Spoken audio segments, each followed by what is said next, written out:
नमस्कार साथियों, देखिए हम फिर से एक वीडियो के माध्यम से आए हैं आपके सामने कुछ महत्वपूर्ण जीके के क्वेश्चन जो आपके एग्ज़ाम में आ सकते हैं। तो चलिए दोस्तों वीडियो शुरू करते हैं। आपका पहला क्वेश्चन है, निम्नलिखित में से कौन सा ओडिसी जो है नर्तक नहीं है? ए सगुनी भूटानी, बी दर्शन झावेरी, या चित्रा कृष्णमूर्ति, या फिर कुमकुम मोहंती। क्या आंसर है इसका? तो दोस्तों इसका आंसर है आपका दर्शन झावेरी आपका आंसर है। आगे चलते हैं। वह द्रवित गैस जो उपयुक्त डिटर्जेंट के साथ निर्जल धुलाई में प्रयुक्त होती है, क्या आंसर हो सकता है? NO2, या फिर CO2, या फिर वाटर गैस, या फिर पेट्रोलियम गैस। क्या आंसर हो सकता है? इसका आंसर है दोस्तों CO2 गैस। आगे देखते हैं।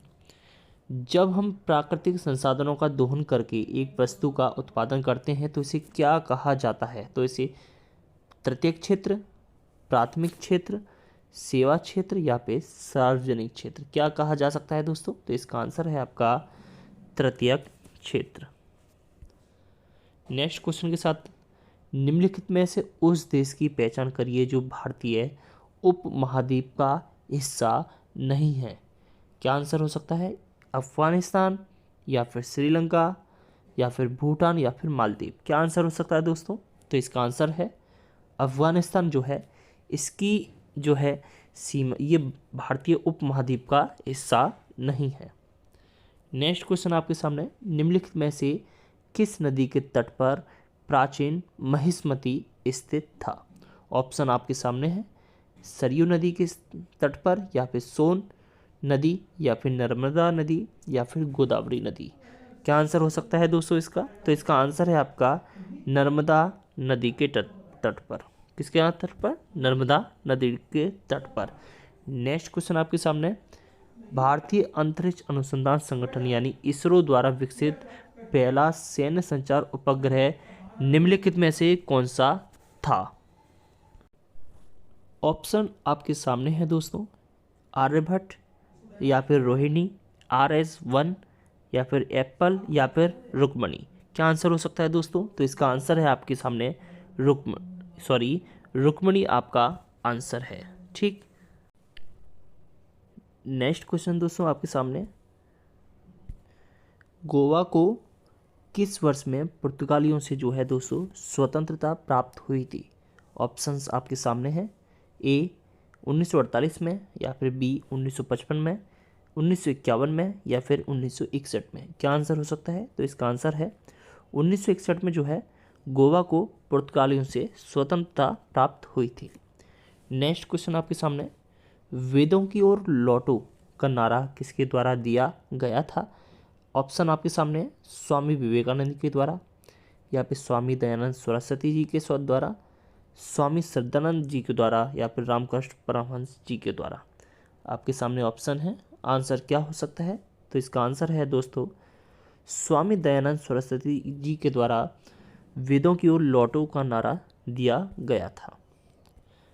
शुक्र ग्रह के वायुमंडल में जो आपके घने और पीले कलर के जो बादल होते हैं वो किसके बने होते हैं?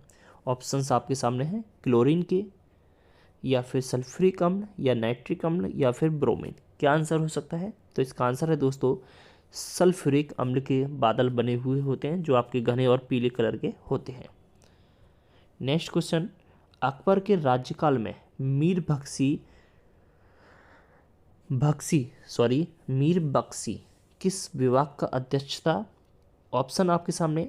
A विदेशी मामलात का, B नापतोल विभाग का, C सैन्य मामलों का, या फिर B भू राजस्व का। किसका हो सकता है दोस्तों? तो ये आपका आंसर है सैन्य मामलों का। ठीक। आप आगे हैं। सिंधु घाटी सभ्यता का प्राचीनतम शहर जो कालीबंगा जो है प्राचीन स्थल जो है वो भारत के किस राज्य में स्थित है? A पंजाब में, हरियाणा में, राजस्थान में, या फिर गुजरात में। क्या आंसर हो सकता है? तो दोस्तों ये कालीबंगा जो है आपका राजस्थान में स्थित है। कहाँ पर? राजस्थान में। आगे, निम्नलिखित में से किस शहर में हवाई अड्डे का नाम सुभाष चंद्र बोस जी के नाम पर रखा गया है? क्या आंसर है? चेन्नई हो सकता है, या फिर मुंबई, या फिर बेंगलुरु या फिर कोलकाता? क्या आंसर हो सकता है दोस्तों? तो इसका आंसर है आपके सामने कोलकाता। यानी कोलकाता में जो हवाई अड्डा है उसमें सुभाष चंद्र बोस के नाम पर रखा गया है एक हवाई अड्डे के नाम। ठीक, आगे देखिए, नामेरी बाघ निके, निके होता है NICHE, निके भारत के, निके यानी स्थल अभ्यारण्य कह सकते हैं, ये भारत के किस राज्य में स्थित है? ए असम में, या फिर उड़ीसा में, या फिर कर्नाटक में, या फिर छत्तीसगढ़ में? कहाँ हो सकता है? तो इसका आंसर है दोस्तों, ये नामेरी जो है दोस्तों ये असम में स्थित है। कहाँ पर? असम में। नेक्स्ट क्वेश्चन, धुआंधार जलप्रपात किस नदी पर स्थित है? ऑप्शन आपके सामने, ए नर्मदा नदी पर, बी गोदावरी नदी पर, सी कावेरी नदी पर, या फिर डी गंडक नदी पर? तो ये है आपका धुआंधार जलप्रपात जो है दोस्तों नर्मदा नदी पर स्थित है। किस पर? नर्मदा नदी पर। आगे चलते हैं, ग्लोरी ऑफ इंडियन हैंडीक्राफ्ट, ये जो पुस्तक है इसके लेखक या लेखिका कौन है दोस्तों? ए अजित मुखर्जी, या फिर बी कमला देवी चट्टोपाध्याय, या फिर सी कपिला वात्स्यायन, और डी अदिति रंजन? क्या आंसर हो सकता है इसका? काफ़ी टिपिकल क्वेश्चन है, एग्जाम की दृष्टि से काफ़ी महत्वपूर्ण। तो इसका आंसर है दोस्तों कमला चट्टोपाध्याय जो है उनकी पुस्तक है ग्लोरी ऑफ इंडियन हैंडीक्राफ्ट। आगे हैं, भूदान आंदोलन का प्रारंभ इनमें से किसने किया था? ऑप्शन आपके सामने, ए रामप्रसाद बिस्मिल, बी विनोबा भावे, सी महात्मा गांधी, या फिर डी कान्हू मुर्मू? द्रौपदी मुर्मू जो है अभी वर्तमान में राष्ट्रपति हैं, याद रखना। तो इसका आंसर क्या है दोस्तों? इसका आंसर है विनोबा भावे जो है उन्होंने भूदान आंदोलन का प्रारंभ किया था। देखिए क्वेश्चन काफ़ी अच्छे हैं, ऐसे ही क्वेश्चंस के लिए आपको हमारे वीडियो को लाइक करना होगा और चैनल को सब्सक्राइब जरूर करें। गुप्त काल के एक गरीब मछुआरे की दुर्दशा का रोचक वर्णन हमें किस नाटक में मिलता है? क्या आंसर हो सकता है? ए हर्षचरित, या फिर अभिज्ञान शाकुंतलम, या फिर मुद्रा राक्षस, या फिर मृच्छकटिकम? क्या हो सकता है दोस्तों? इसका आंसर है अभिज्ञान शाकुंतलम में जो है गुप्त काल के एक गरीब मछुआरे की एक कहानी है दे रखी है। आगे नेक्स्ट क्वेश्चन है, भारत की महारानी अधिनियम का मूल नाम क्या है और इसे कब स्थापित किया गया था? क्या हो सकता है? तो इसका ऑप्शन क्या है दोस्तों? रॉयल टाइटल एक्ट 1877, या फिर टाइटल एक्ट 1875, या फिर रॉयल्टी एक्ट 1876, या फिर रॉयल टाइटल एक्ट 1876? क्या आंसर है? तो इसका आंसर है दोस्तों रॉयल टाइटल एक्ट 1866 जो है इसे भारत की महारानी अधिनियम भी कहा जाता है। आगे देखिए, खिलजी वंश के ठीक बाद किस वंश ने दिल्ली पर शासन किया था? क्या आंसर हो सकता है आपके हिसाब से? ए लोधी वंश, या फिर तुगलक वंश, या फिर राजपूत वंश, या फिर सैयद वंश? क्या आंसर हो सकता है? तो इसका आंसर है दोस्तों तुगलक वंश जो है इसने खिलजी वंश के ठीक बाद जो है शासन किया था। आगे देखिए, हरे पौधे और कुछ जीवाणु अपना भोजन स्वयं बनाते हैं, वे निम्नलिखित में से कौन सी पोषण प्रक्रिया को अपनाते हैं दोस्तों?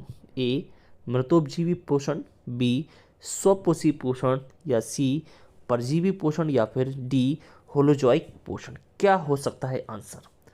तो इसका आंसर है दोस्तों स्वपोषी पोषण। नेक्स्ट क्वेश्चन, निम्नलिखित में से कौन सा एक द्वितीयक प्रदूषक है? क्या आंसर हो सकता है? ए CO, या फिर कार्बन मोनोऑक्साइड CO हो गया ए, या फिर CO2, या फिर O3, या फिर SO2? क्या आंसर हो सकता है? तो इसका आंसर है दोस्तों आपके सामने O3। क्या? O3 एक द्वितीयक प्रदूषक है। ठीक, तो दोस्तों ऐसे ही क्वेश्चंस के लिए चैनल को सब्सक्राइब करें और वीडियो अच्छी लगी हो तो इसे लाइक और शेयर जरूर करें। तो आज की वीडियो में बस इतना ही। धन्यवाद दोस्तों, जय हिंद।